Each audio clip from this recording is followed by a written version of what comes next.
ശ്യാമ, ഈ വീണ്ടും ഒരു വിവാദമായിക്കൊണ്ടിരിക്കുന്ന വാർത്ത വന്നുകൊണ്ടിരിക്കുകയാണ് രാവിലെ. ഞാനിപ്പോൾ രാവിലെ ശ്രദ്ധിച്ചു. കാരണം അവയവ കച്ചവടം നേരത്തെ ഒരു വലിയ കേസൊക്കെ വന്നിട്ട് വളരെ ചർച്ചയായി ഇരുന്ന ഒരു സംഭവം വളരെ പെട്ടെന്ന് തന്നെ കുറച്ച് പ്രതികളെ പിടിച്ചിട്ട് അവരെ റിമാൻഡ് ചെയ്ത് പോയി. അതിൻ്റെ വിവരങ്ങളൊന്നുമില്ല, അതിൻ്റെ ഒരു കണ്ടിന്യൂറ്റി ഇല്ലായിരുന്നു. കാരണം ഇതൊരു വലിയ മാഫിയ ആണെന്നാണ് നമ്മൾ വിചാരിക്കുന്നത്. ഇപ്പോൾ വീണ്ടും അവയവ കച്ചവടത്തെ പറ്റി കേരളത്തിൽ ചർച്ച ചെയ്യുന്ന പഞ്ചായത്ത് പ്രസിഡന്റാണെന്ന് തോന്നുന്നു, അദ്ദേഹത്തിന് സംശയമുണ്ടെന്നുള്ള രീതിയിലൊരു വാർത്ത വരുന്നു.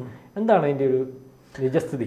ഇതിപ്പോൾ വന്നിരിക്കുന്നത്, ഇത് പറയുന്നതിന് മുമ്പ് നമ്മൾ ആദ്യം പറയേണ്ടത്, ലോക അവയവദാന ദിനമാണ് 2 ദിവസം കൂടി കഴിയുമ്പോൾ വരാൻ പോകുന്നത്. ഓഗസ്റ്റ് 13-നാണ് ലോക അവയവദാന ദിനമുള്ളത്. അപ്പോൾ ഇത് വന്നിരിക്കുന്നത് തൃശ്ശൂർ കൊടുങ്ങല്ലൂരിനടുത്തൊരു പഞ്ചായത്ത്. ആ പഞ്ചായത്തിൻ്റെ പ്രസിഡൻ്റാണ് പറഞ്ഞിരിക്കുന്നത്. പഞ്ചായത്തിൻ്റെ പ്രസിഡൻറ്റ് പറഞ്ഞിരിക്കുന്നു, എൻ്റെ പഞ്ചായത്തിൽ അനുമതി ചോദിച്ച് ഈ വർഷം മാത്രം അവയവദാനത്തിന് അനുമതി ചോദിച്ച് വന്നിരിക്കുന്നത് 7 പേരാണ്. ഈ 7 സ്ത്രീകൾ. അതുകൊണ്ട് അദ്ദേഹം പറയുന്നത് ഇതൊരു തീരദേശ മേഖലയാണ്. ഈ തീരദേശ മേഖല ആയതുകൊണ്ട് അദ്ദേഹം പറയുന്നത്, ഇത് അവയവദാനത്തിൽ ഈ കാര്യത്തിൽ എനിക്ക് സംശയമുണ്ട്. നേരത്തെ വന്ന 3 കേസിൽ എനിക്ക് സംശയമുണ്ടായിരുന്നു. ആ 3 കേസിൻ്റെയും ഈ പറയുന്ന അവയവദാനം നടന്നത് എറണാകുളത്തെ കൊച്ചിയിലെ ആശുപത്രിയിലെ, കഴിഞ്ഞ പ്രശാന്തേട്ടൻ പറഞ്ഞതും കൊച്ചിയിലെ ഒരു ആശുപത്രിയാണ് അന്നും വിവാദമായത്. ആ ആശുപത്രിയിലെ പേരാണ് ഇത്തവണയും വിവാദം കയറി വന്നുകൊണ്ടിരിക്കുന്നത്. അപ്പോൾ MS മോഹൻ എന്ന് പറയുന്ന പ്രസിഡന്റ് പറയുന്നു, എനിക്ക് സംശയമുണ്ട്. 7 പേർ ഇതുപോലെ വരുന്നു, കൂട്ടത്തോടെ ആളുകൾ വരുന്നു. അത് പഞ്ചായത്തിൻ്റെ അനുമതി വേണം. ജീവിച്ചിരിക്കുമ്പോഴുള്ള നമ്മുടെ അവയവദാനത്തിന്, ജീവിച്ചിരിക്കുമ്പോഴും മരണശേഷവും, അതായത് മസ്തിഷ്ക മരണം സംഭവിച്ച ശേഷവും രണ്ട് രീതിയാണ്. ഇത് കേരളത്തിൽ ഇത് ചെയ്യുന്നത് കെസോട്ടോയാണ്. കെസോട്ടോ എന്ന് പറയുന്ന ഒരു ഓർഗനൈസേഷനെ സർക്കാരിൻ്റെ കീഴിൽ ചെയ്തിട്ടുണ്ട്. ഇത് 1994 ഒരു ആക്ട് അനുസരിച്ചാണ്, അതായത് transplantation of human organs and tissues act. ഇത് പ്രകാരമാണ് ഇന്ത്യയിലെ അവയവദാനം നടന്നുകൊണ്ടിരിക്കുന്നത്. അപ്പോൾ ഇതിൻ്റെ 2 കാര്യങ്ങളുണ്ട്. ഒരു സൈഡിൽ ഇത് സംശയത്തിൻ്റെ നിഴലിലാകുമ്പോൾ കൂടുതൽ പേർ ഈ അവയവദാനത്തിലേക്ക് വരാൻ തയ്യാറാവില്ല. അപ്പോൾ ഈ സംശയം വരുമ്പോൾ, ഇപ്പോൾ നേരത്തെ കോട്ടൂർ എന്ന് പറയുന്ന ഒരു പഞ്ചായത്തുണ്ട്, കോഴിക്കോടാണെന്നാണ് എൻ്റെ ഓർമ്മ. കോട്ടൂർ പഞ്ചായത്തിൽ ഏതാണ്ട് കുടുംബശ്രീയുടെ നേതൃത്വത്തിൽ തീരുമാനിച്ചിറങ്ങി അവരേതാണ്ട് 5000-ലധികം പേർ ഇതിൻ്റെ സമ്മതപത്രം കൊടുത്തു അവയവദാനത്തിന്. അതിനുശേഷം ഈ പഞ്ചായത്ത് ഒരു നടപടിയായിട്ട് തന്നെ ഇത് സ്വീകരിച്ചു. അതായത് ഈ പഞ്ചായത്തിലെ കൂടുതൽ ആളുകളെ, അതായത് പരമാവധി ആളുകളെ അവയവദാനത്തിന് ആ സമ്മതപത്രത്തിൽ ഒപ്പിടിക്കുക, അതിനുള്ള ബോധവൽക്കരണം നൽകുക എന്നൊക്കെയുള്ള കാര്യങ്ങളാണ് വന്നിരിക്കുന്നത്. ഇപ്പോൾ ജീവിച്ചിരിക്കുമ്പോഴുള്ള അവയവദാനത്തിലാണ് സംശയമുള്ളത്. നമ്മൾ ജീവിച്ചിരിക്കുമ്പോൾ നമ്മൾ പോയി ഒരാൾക്ക് അവയവദാനം ചെയ്യാൻ തയ്യാറാകുന്നു, അതിലാണ് സംശയം വരുന്നത്. അങ്ങനെ നമ്മൾ കൊടുക്കണമെങ്കിൽ നമ്മൾ തദ്ദേശ സ്ഥാപനത്തിൻ്റെ അനുമതി മേടിച്ചെടുക്കണം, എങ്കിൽ മാത്രമേ കൊടുക്കാൻ പറ്റൂ. ഇപ്പോൾ ഈ വന്നിരിക്കുന്ന സ്ത്രീകളെല്ലാം നല്ല ആരോഗ്യമുള്ള സ്ത്രീകളാണ്. ആരോഗ്യമുള്ള സ്ത്രീകൾ വരുന്നു. മാത്രമല്ല ഇവർ ദരിദ്രരുമാണ്. അപ്പൊ ഇതാണ് ഈ പഞ്ചായത്ത് പ്രസിഡന്റിനെ ഈ സംശയത്തിൽ കൊണ്ടുവന്നിരിക്കുന്നത്. വളരെ ഗുരുതരമായിട്ടുള്ള ആരോപണമാണ് വന്നിരിക്കുന്നത്, വളരെ ഗുരുതരം.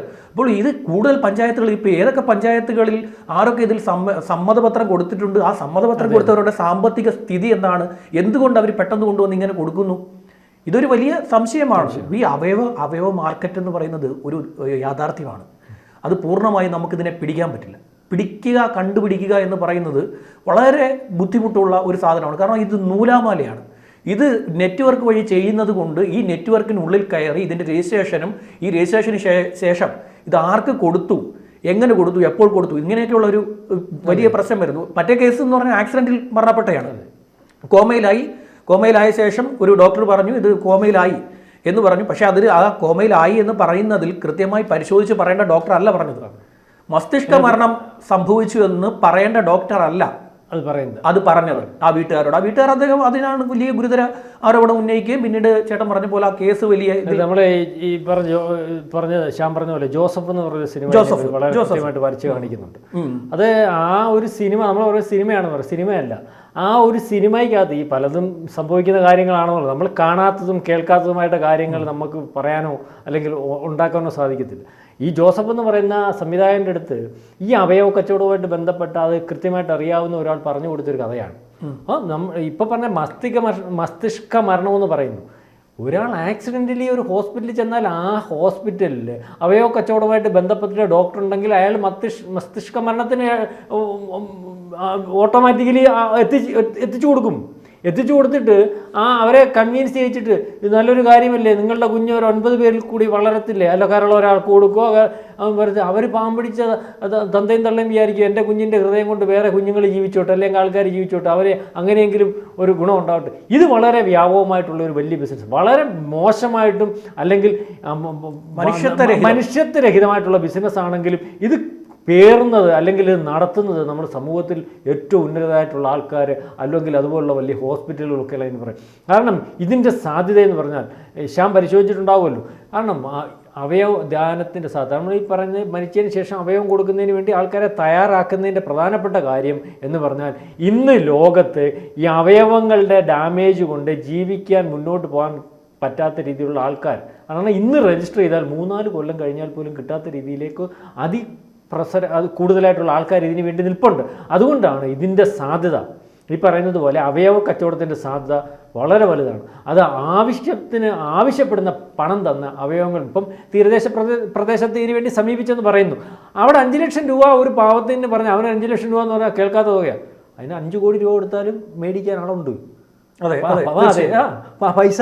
പൈസ ഉണ്ട്, പക്ഷേ അദ്ദേഹത്തിന് ആ പറയുന്ന ആളുടെ അവയവം ഡാമേജ് ആണ്. പ്രശാന്ത് ഏട്ടൻ പറഞ്ഞ ജോസഫ് എന്ന് പറഞ്ഞ സിനിമ ഒരു ടാഗ്ലൈനോട് കൂടി വന്നത്, മാൻ വിത്ത് സ്കാർ എന്ന് പറഞ്ഞിട്ട് ഒരു ടാഗ്ലൈനോട് കൂടി വന്നത്, അത് ഷാഹിർ കബീർ എന്ന് പറയുന്ന ഒരു പോലീസ് ഉദ്യോഗസ്ഥനാണ് ഈ കഥ എഴുതിയത്. അദ്ദേഹം കോട്ടയം ജില്ലയിലെ ഉദ്യോഗസ്ഥനായിരിക്കെ അദ്ദേഹത്തിന് നേരിൽ ബോധ്യപ്പെട്ട ഒരു കഥ അതാണ് കൊണ്ടുവന്ന് ജോസഫ് എന്ന് പറയുന്ന സ്ക്രിപ്റ്റാക്കി എഴുതി. അത് എനിക്ക് തോന്നുന്നത് M. പത്മകുമാറാണെന്ന് തോന്നുന്നു. പത്മകുമാറിന് അദ്ദേഹത്തിൻ്റെ കൈ കൊണ്ടുവന്ന് കൊടുത്തു. അദ്ദേഹം ഇത് കഥ വായിച്ച ശേഷം ഈ ഡയറക്ടർ ഈ റൈറ്ററോട് ചോദിച്ചു, ഇത് ഈ ഇത്ര വളരെ ക്ലിയർ ആയിട്ടാണ് അദ്ദേഹം എഴുതിക്കൊണ്ട് വന്നിരിക്കുന്നത്. ആ സിനിമയിലെ ഓരോ ലൈനും ശ്രദ്ധിച്ചിട്ടില്ല. അത് ഒരു പോലീസുകാരനാണ് ആ സ്ക്രിപ്റ്റ് എഴുതിയത്, നമുക്ക് കറക്റ്റായിട്ട് അറിയാം. സുമാർ ഇത്ര അടി ഒരു പോലീസുകാരനെ സ്ക്രിപ്റ്റ് എഴുതുമ്പോഴേ പറയത്തുള്ളൂ. അതുപോലെ ജോസഫായിട്ട് അഭിനയിച്ചിരിക്കുന്ന നടന്റെ പേര് ജോജു. അത് എത്ര കൃത്യമായിട്ടുള്ള ജോജു അവതരിപ്പിക്കുന്ന, ഞാൻ പോലീസുകാരൊക്കെ നമുക്ക് പരിചയമുണ്ടായിരുന്നു. ജോജു അവതരിപ്പിക്കുന്ന ഒരു ആ പോലീസ് ഉണ്ടല്ലോ, അത് വളരെ ജെന്യൂനായിട്ട് ജോലി ചെയ്യുന്ന ഒരു പോലീസ്, അങ്ങനത്തെ പല പോലീസുകാരും ഉണ്ട്. അങ്ങനെ ജെന്യൂനായിട്ടുള്ള ഒരു പോലീസ് അദ്ദേഹത്തിന് നേരിൽ ബോധ്യപ്പെട്ട കാര്യമാണ് ഈ സംഭവം. അങ്ങനെയാണ് അദ്ദേഹം ഈ സ്ക്രിപ്റ്റ് എഴുതിയിരിക്കുന്നത്. അതായത് ഒരു പോലീസുകാരന് ബോധ്യപ്പെട്ടു എന്ന് പറയുമ്പോൾ ഈ സംഗതി ഇവിടെ ഉണ്ടെന്നുള്ളതിനകത്ത് ഈ എല്ലാവർക്കും അറിയാവുന്നല്ലോ. പക്ഷെ ഉണ്ട് എന്ന് പറയുന്ന അത് തെളിയിക്കാൻ പറ്റാത്തൊരവസ്ഥ. അതാണ് നമ്മൾ ആ സിനിമയിൽ കൂടെ വീണ്ടും ആ സിനിമയിലേക്ക് വരുന്നത്. അത് തെളിയിക്കുന്നതിന് വേണ്ടി ആ ജോജു അല്ലെങ്കിൽ ജോസഫിനകത്തെ ആ ജോജു എന്ന് പറയുന്ന ആ കഥാപാത്രമായിട്ടുള്ള പോലീസുകാരൻ അയാളുടെ ജീവൻ കൊടുക്കേണ്ടി വരുന്ന ഒരവസ്ഥ. കോടതിയിൽ അത് തെളിയിക്കണമെങ്കിൽ ഈ രീതിയിലേ തെളിയിക്കാനൊക്കത്തുള്ളൂ. എങ്ങനെ ഒരു ആക്സിഡന്റ് ഉണ്ടാവുന്നു, അത് മസ്തിഷ്ക മരണത്തിലേക്ക് എത്തുന്നു, അന്ന് അയാൾ ജീവിതത്തിലൂടെ കാണിക്കേണ്ടി വരുന്നു. അതാണ് ഇതിനകത്ത് പ്രശ്നം. നമ്മൾ ഈ പറഞ്ഞ പോലെ കഴിഞ്ഞ ദിവസം കേസ് വന്നു, റിമാൻഡ് ചെയ്തു. ഇതിന്റെ ബാക്കിയുള്ള ആളിനെ പിടിക്കാൻ പറ്റുന്നില്ല. പിടിക്കാൻ പോലീസിനെ കുറ്റം പറഞ്ഞിട്ട് കയറാൻ പറ്റില്ല. നെറ്റ്വർക്ക് കയറാൻ പറ്റത്തില്ല. ഏത് രീതിയിൽ കയറണം? നടക്കില്ല. നമ്മുടെ ഈ പാസ്വേഡ് ഉണ്ടോ? ഇവരുടെ നെറ്റ്വർക്കിനകത്ത് കയറാൻ നമ്മുടെ കയ്യിൽ പാസ്വേഡ് ഇല്ല. ഇത് ലിസ്റ്റ് ചെയ്തിരിക്കുന്നത്, അതായത് ലിസ്റ്റ് ചെയ്തിരിക്കുന്നത് അനുസരിച്ചാണ് ഇത് കൊടുക്കാറുള്ളത്. അങ്ങനെയാണ് സാധാരണ ചെയ്യാറുള്ളത്. പിന്നെ ഈ പറയുന്ന അവയവ ദാനത്തിന് സമ്മതം കൊടുക്കുന്ന ഹോസ്പിറ്റൽ വഴി അല്ല പഞ്ചായത്തിൽ നിന്ന് അനുമതി മേടിച്ച് ഇപ്പോൾ ഞാൻ ഒരാൾക്ക് കൊടുക്കാൻ തയ്യാറാണ്. ഞാൻ പഞ്ചായത്തിൽ നിന്ന് അനുമതി മേടിക്കണം, തദ്ദേശ സ്ഥാപനത്തിൽ നിന്ന് അനുമതി മേടിച്ച് കൊടുക്കുന്നത്. ഇതല്ലാണ്ടുള്ള രണ്ടാമത്തെ സാധനമാണ് ഈ കോമ സ്റ്റേജ്, അതായത് മസ്തിഷ്ക മരണം സംഭവിക്കുന്ന ആളുകളുടെ ഇത് എടുക്കുന്നത്. അത് ലിസ്റ്റ് പ്രകാരം എടുക്കാൻ പറ്റുള്ളൂ. ആ ലിസ്റ്റിൽ എന്ത് തിരിമറി നടന്നാലും നമുക്കറിയാൻ പറ്റൂല. കാരണം ആ ലിസ്റ്റിൽ ഇവന്മാർ അട്ടിമറി നടത്തിയിട്ടുണ്ട് എന്നുണ്ടെങ്കിൽ നമ്മൾ ആ നെറ്റ്വർക്കിൽ കയറി പരിശോധിക്കണം. അത് പരിശോധിക്കാൻ പറ്റാത്തത് കൊണ്ടാണ് ഇപ്പോൾ ലവ്മാർക്ക് ജാമ്യം കിട്ടി പുറത്തു പോയത്. അതെ അല്ല, അവർക്ക് ജാമ്യം കൊടുത്തേ പറ്റത്തുള്ളൂ. ഇതിനകത്ത് ഇൻവോൾവ് ആയിട്ടുള്ള ആരെയും പിടിക്കാൻ പറ്റത്തില്ല. നമ്മൾ പോലീസിനെ കുറ്റം പറഞ്ഞിട്ട് അല്ലെങ്കിൽ അത് പിടിക്കണമെന്ന് താല്പര്യപ്പെടുന്ന പോലീസുകാരുണ്ടാവണം, അതിനുവേണ്ടി മെനക്കെടുന്ന പോലീസുകാരുണ്ടാവണം, ഈ മാഫിയ കൈകാര്യം ചെയ്യുന്ന പോലീസുകാരുണ്ടാവണം. അതൊരു സാധാരണ പോലീസുകാരനായാൽ ആ പോലീസുകാരൻ്റെ അവസ്ഥ എന്ന് പറഞ്ഞാൽ ജോലി കാണത്തില്ല. കാരണം ഇതിനകത്ത് നിൽക്കുന്ന ആൾക്കാർ, നമ്മളിൽ കാണുന്ന റോഡിൽ വന്ന് തീരദേശത്ത് നിന്ന് വൃക്ക കൊടുക്കുന്നു എന്ന് ചോദിക്കുന്ന ഒരു ഏജന്റിനെ നമ്മൾ കാണുന്നത്. ആ ഏജന്റ് അല്ലോ ശ്യാമ ഇതിന്റെ പുറകിലുള്ളത്. ആ ഏജന്റിന്റെ പുറകിൽ നിൽക്കുന്ന, അല്ലെങ്കിൽ ഈ ഒരു ബിസിനസ് നെറ്റ്വർക്ക് നടത്താൻ പോകുന്ന ആശുപത്രിയും അതിനകത്തെ ഡോക്ടർമാരും അതിന്റെ മുകളിലിരിക്കുന്ന ആൾക്കാരുടെയൊക്കെ ഒരു വലിപ്പവും അവരുടെ സ്വാധീനവും ഒക്കെ ഈ ഒരു കാര്യം ഇപ്പൊ നമ്മൾ രണ്ടുപേരുടെ ഇരുന്ന് ചർച്ച ചെയ്തു. നമ്മൾക്ക് പോലും നാളെ വേണമെങ്കിൽ ഭീഷണി ഉണ്ടാവാം. ഇപ്പൊ ഞാൻ എൻ്റെ ബ്ലഡ് ഗ്രൂപ്പ് A- ആണ്. അപ്പോൾ ഞാനൊരു ആക്സിഡന്റിൽ പെടുകയും ഞാൻ ഈ പറയുന്ന സംശയിക്കപ്പെടുന്ന ആശുപത്രിയിൽ ചെല്ലുകയും ചെയ്യുകയാണെങ്കിൽ അവിടെ A- അവയവം ആവശ്യമുള്ള ഒരാളുണ്ടെങ്കിൽ ഇവന്മാരെന്നെ പിടിച്ച് കോമയിലാക്കിക്കളയും. അത് സംശയം അങ്ങനെ സംഭവിച്ചു. അങ്ങനെയാണ് പരിപാടി. ഇതിനു വേണ്ടി നല്ല കൃത്യമായിട്ടുള്ള ഇത് പൈസ കിട്ടിയവന്മാർക്ക് കഴിക്കുമോ? ഇല്ലല്ലോ. ഇത് അല്ലേ ഈ പറയുന്ന കോടികളുടെ കച്ചവടം, നമ്മൾ വിചാരിക്കുന്നതല്ല, കോടികൾ. നമ്മളിപ്പോൾ ഇതൊരു ആരോപണം മാത്രമായി പറയാനുള്ള കാരണം നമുക്ക് പോലും ഇതിനകത്ത് കയറി കണ്ടുപിടിക്കാൻ പറ്റില്ല, നടക്കില്ല. ഞാനിത് കൊച്ചിയിൽ ഇരുന്ന സമയത്ത്, കൊച്ചിയിൽ ഞാൻ ഒരു മാധ്യമത്തിൻ്റെ റിപ്പോർട്ടറായിരുന്ന സമയത്ത് ഞാൻ പരമാവധി എന്നെ കൊണ്ട് ചെയ്യാവുന്ന മാക്സിമം ഞാനിത് ശ്രമിച്ചതാണ്. പക്ഷേ അന്ന് ആ സ്ഥാപനം പറഞ്ഞത് നമുക്ക് തെളിവ് വേണ്ടേ, തെളിവില്ലെങ്കിൽ അവന്മാർ എന്ത് ചെയ്യും, നമുക്കെതിരെ കൊണ്ടുവന്ന് ഡിഫർമേഷൻ കൊടുക്കും. നമ്മൾ കോടതിയിൽ പോയിട്ട് എന്ത് പറയും, നമ്മൾ അവസാനം മാപ്പ് പറയേണ്ടി വരുന്ന ഒരവസ്ഥ ഉണ്ടായിക്കഴിഞ്ഞാൽ അവന്മാർ കൂളായിട്ട് ഇറങ്ങിപ്പോകും. പക്ഷേ എന്നെക്കൊണ്ട് ഞാൻ അതിനകത്ത് ചെയ്യാൻ പറ്റുന്നതിൻ്റെ അങ്ങേയറ്റം ഞാൻ ശ്രമം നടത്തിക്കൊണ്ടിരുന്നു. ഞാൻ ഈ പറഞ്ഞ ഹോസ്പിറ്റലിലായിരുന്നു എൻ്റെ ഏറ്റവും പ്രധാനപ്പെട്ട അന്വേഷണം. ഈ ഹോസ്പിറ്റലിനെ കേന്ദ്രീകരിച്ചുകൊണ്ടാണ് നമ്മൾ മാക്സിമം അന്വേഷണം നടത്തിയത്. പക്ഷേ ഇപ്പോൾ എന്താ, നമുക്ക് അവരുടെ പേര് പോലും പറയാൻ പറ്റത്തില്ല. അവരുടെ പേര് പറഞ്ഞു കഴിഞ്ഞാൽ അവന്മാരിപ്പോൾ കോടതി പോകും. അപ്പം നമ്മൾ തെളിവില്ലാതെ എന്തുകൊണ്ട് അവന്മാരുടെ പേര് പറഞ്ഞു? ഇപ്പോൾ ഈ വാർത്ത കാണുന്ന, ഈ ചർച്ച കാണുന്ന ഭൂരിഭാഗം പേര് ചോദിക്കും, എന്തുകൊണ്ട് ആ ഹോസ്പിറ്റലിലെ പേര് നിങ്ങൾ പറയുന്നില്ല? പറയാൻ പറ്റില്ല. നമ്മൾ ഒരു മാധ്യമ സ്ഥാപനത്തിലിരുന്ന് നമ്മൾ പറഞ്ഞു കഴിഞ്ഞാൽ അവന്മാർ കോടതിയിൽ പോകും. അവന്മാർ കോടതിയിൽ പോയിട്ട് നമുക്ക് നോട്ടീസ് അയക്കുമ്പോൾ നമ്മൾ അവിടെ ചെന്ന് പറയണം, നമ്മൾ തെളിയിക്കണം എന്താണ് അവന്മാർ നെറ്റ്വർക്ക് നമുക്ക് ഓപ്പൺ ചെയ്യാം. നെറ്റ്വർക്ക് നമ്മുടെ ഇല്ല, നമ്മളെ കൊണ്ടത് നടക്കത്തുമില്ല. ഇതാണ് ഇവിടെ നടക്കുന്നത്. ഇത് എന്തുകൊണ്ടെന്ന് വെച്ച് കഴിഞ്ഞാൽ സർക്കാർ ഒരു വിദഗ്ധ സംഘത്തെ വെച്ച് ഒരു എന്താ പറയുക, ഒരു ട്രിബ്യൂണൽ ഇതിനു വേണ്ടി രൂപീകരിച്ച് ഇവന്മാരുടെ നെറ്റ്വർക്കിൽ കയറിയിട്ട് ഈ പറഞ്ഞ ആരോപണം, ഇത് ഒരു പഞ്ചായത്ത് പ്രസിഡന്റ് വന്നിരുന്ന് പറയുകയാണ്. അദ്ദേഹം ഒരു ജനപ്രതിനിധിയാണ്, അവിടുത്തെ ജനങ്ങൾ ജയിപ്പിച്ചു വിട്ട ആ ഒരു പഞ്ചായത്ത് പ്രസിഡന്റ് എന്ന് പറഞ്ഞ ഒരു MLA പോലല്ല, പഞ്ചായത്ത് പ്രസിഡന്റ് ആ പഞ്ചായത്തിൽ സാധാരണക്കാരുടെ പൾസ് കൃത്യമായിട്ട് അറിയാവുന്ന ആളാണ്, നല്ല പ്രവർത്തനാണെങ്കിൽ. അതെ. ആ പഞ്ചായത്തിലെ ഒരുമാതിരിപ്പെട്ട എല്ലാവരെയും അദ്ദേഹത്തിന് അറിയായിരിക്കും. അതുകൊണ്ടായിരിക്കും ഇപ്പോൾ ഈ MS മോഹൻ എന്ന് പറയുന്ന ആൾ വന്നിട്ട് ഇത്രയും ഗുരുതരമായിട്ടുള്ള ഒരു ആരോപണം ഉന്നയിച്ചത്. ഇപ്പോൾ ഇതിന്റെ പുറകെ ഇനിയിപ്പോൾ പല പഞ്ചായത്തുകളിൽ നിന്ന് ഈ സമാനമായിട്ടുള്ള പരാതികൾ വരാനുള്ള സാധ്യതയുണ്ട്. കാരണം ഇത് വലിയ സംഭവമാണ്, ഇത് വലിയ കേരളം മുഴുവൻ ചർച്ച ചെയ്യേണ്ട. ഈ മോഹനെ ശ്രദ്ധിച്ചതുപോലെ ബാക്കിയുള്ള പഞ്ചായത്തിൽ ശ്രദ്ധിക്കണമെന്നില്ല. കാരണം മോഹനെ ആ പഞ്ചായത്തിന്റെ പൾസ് അറിയാവുന്നതുകൊണ്ടും സാധാരണക്കാരുണ്ടെങ്കിൽ ഇങ്ങനെ വന്ന് ചില ആൾക്കാർ ചില കാര്യങ്ങൾ ശ്രദ്ധിക്കത്തുള്ളൂ, അതൊരു ശ്രദ്ധിക്കത്തില്ല. ശ്രദ്ധിക്കാത്തെന്ന് പറഞ്ഞാൽ പക്ഷേ ഇപ്പം ഈ പറയുന്നവരെ എവിടെയൊക്കെ ഉണ്ട്, ഈ ദരിദ്രമായ ആൾക്കാർ താമസിക്കുന്ന സ്ഥലത്തായിരിക്കും ഈ ഒരു വിഷയമായിട്ട് ചെന്നിട്ടുണ്ടാവുക. അവിടെ പരിശോധിച്ചാൽ ഇത് മാഫിയ വളരെ വലിപ്പത്തിലുള്ളതാണ്. കേരളത്തിൽ അത് വ്യാപകമായിട്ടുണ്ട്. കേരളത്തിൽ ഇപ്പോൾ ഇല്ലാത്തൊന്നുമില്ലല്ലോ. ഈ അഭയമാഫിയ വളരെ സർവ്വഴുക്കുണ്ട്. അഭയമാഫിയ വളരെ വൃത്തിയായിട്ട് കേരളത്തിലുണ്ട്. അത് ഈ പറഞ്ഞതുപോലെ ശ്യാം പറഞ്ഞതുപോലെ പ്രചരിച്ചുകൊണ്ടിരിക്കുന്ന, അവരുടെ സ്വാധീനത്തിൽ അകപ്പെട്ടുകൊണ്ടിരിക്കുന്ന സാധാരണക്കാണ്, പ്രധാനമായിട്ടും മത്സ്യത്തൊഴിലാളികളാണ്. ദരിദ്രരെയാണ് ഇവർ ദരിദ്രരെ തേടി പോകുന്നതിന് വേണ്ടിയിട്ട് ഇവർക്ക് യൂണിറ്റ് ഉണ്ട്. ഈ യൂണിറ്റ് പോയിട്ടാണ് ഇങ്ങനെ കണ്ടുപിടിച്ചുകൊണ്ടിരിക്കുന്നത്. ഇവർക്കൊരു യൂണിറ്റ് ഉണ്ട്. അവർ നമ്മളെ ഐഡന്റിഫൈ ചെയ്തിട്ട് നമ്മളെ തേടി വരും. ഇങ്ങനെയാണ് ഇതിന്റെ ഒരു രീതി. അന്ന് ഞാൻ കുറെ പേരുടെ ബൈറ്റുകളൊക്കെ എടുത്തിരുന്നു, പക്ഷേ ചാനൽ അപ്പ് ചെയ്തില്ല. ചാനൽ അപ്പ് ചെയ്യുന്ന വെച്ചാൽ ചാനൽ പേടി, ചാനൽ അപ്പ് ചെയ്യാൻ തയ്യാറായില്ല. അപ്പോൾ ഞാൻ പറഞ്ഞ ആരോപണം എന്തെങ്കിലും പറഞ്ഞു കൊടുക്കുക, പറ്റില്ല, അത് നടക്കില്ല. അതിനകത്ത് ഒരു രക്ഷ അപ്പ് ചെയ്യാൻ അതിനകത്ത് വേറെ ചില കാര്യങ്ങളും കാണും. എന്തുവായാലും ഞാൻ ഒരു കാര്യം കൂടെ പറഞ്ഞ് ഞാൻ അവസാനിപ്പിക്കാം. ഞാൻ അവിടുത്തെ ഒരു വലിയ ഈ അപ്പിയാത്തതിൻ്റെ ഒരു വിഷയമായി മാധ്യമങ്ങളുടെ ഒരു പ്രത്യേകത ഒരു കഥ പറഞ്ഞുതരാം. ഞാൻ ഒരു ദിവസം രാത്രിയിൽ കൊച്ചി ഫോർഷോർ റോഡിൽ വെച്ച് ഒരു ഓട്ടോയിൽ കയറി. അപ്പോൾ എനിക്ക് ഓഫീസിൽ നിന്ന് ടെലി വന്നു, അതായത് വാർത്തയുടെ ടെലി. അപ്പം ഞാൻ പറഞ്ഞു വിവരങ്ങളുമായിട്ട് ശ്യാം ചേരുന്നു എന്ന് പറഞ്ഞു. ഞാൻ സംസാരിച്ചു.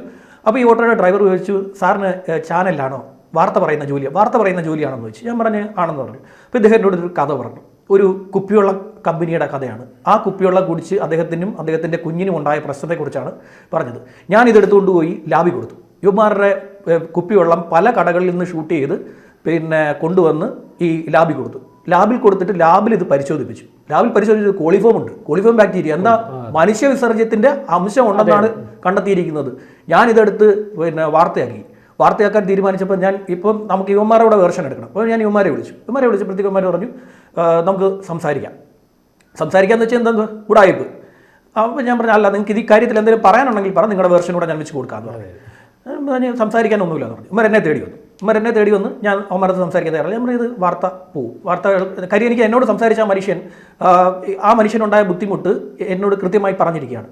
പക്ഷെ ആ വാർത്ത പുറത്തു വരത്തില്ല. ശ്യാം മനസ്സിലാക്കേണ്ട ഒരു കാര്യം, ശ്യാം അല്ലല്ലോ ആ ചാനലിലെ ഏറ്റവും വലിയ മാധ്യമപ്രവർത്തകൻ അല്ല. ശ്യാമിന്റെ മേളിലുള്ള ആൾക്കാരുണ്ടല്ലോ. ശ്യാം ഒരു മഹാമണ്ടനായി. ശ്യാമിന് അവരടുത്ത് വന്ന് കണ്ടതെന്ന് പറഞ്ഞാൽ ശ്യാമിന് ചില സമ്പത്തൊക്കെ അല്ലെങ്കിൽ ചില പൈസയൊക്കെ തരാമെന്ന് കണ്ടോണ്ടാന്നല്ലോ വന്നത്. അത് ശ്യാമിന് കിട്ടിയില്ല. ശ്യാമിന്റെ കൂടിയ തുക അതിന്റെ മേളിലിരിക്കുന്ന ആൾക്കാർ മേടിച്ചോണ്ട് പോയി. ആ വാർത്തയും മുങ്ങി. അപ്പം അവർ വിചാരിച്ച കാര്യം നടന്നു. അതുപോലെ എല്ലാ കാര്യങ്ങളും. അപ്പം ഒരു കാര്യം ജനങ്ങൾ ശ്രദ്ധിക്കുക, ഇവിടുത്തെ അവരെ കബളിപ്പിക്കാൻ വരുന്നവരും ഇതുപോലുള്ള മാഫിയകളെയും ഒക്കെ സാധാരണക്കാരനാണെങ്കിൽ പോലും കേരളത്തിലെ ആൾക്കാർക്ക് തിരിച്ചറിയാൻ എളുപ്പമാണ്. കാരണം കേരളത്തിൽ ഇതേ രീതിയിലുള്ള വാർത്താ മാധ്യമങ്ങളും വലിയ വിദ്യാഭ്യാസവും എത്ര ദരിദ്രനാണെങ്കിലും ഉള്ളതുകൊണ്ട് അത്തരത്തിലുള്ള ആൾക്കാർക്ക് ഇടയിലേക്ക് അല്ലെങ്കിൽ അവർക്ക് വഴിപെട്ട് പോകുന്ന ഒരവസ്ഥ ഉണ്ടാവരുത്. ഇവരെ തിരിച്ചറിഞ്ഞ് പുറത്താക്കണം. അത് സാധാരണക്കാരുടെ ഇടയിലോട്ട് ചെല്ലുമ്പോൾ അവരുടെ കൂട്ടായ്മ വലുതായിരിക്കും. ആ കൂട്ടത്തോടെ അവരെ പുറത്താക്കണം എന്ന് നമുക്ക് പറഞ്ഞുകൊണ്ട് നിർത്താം.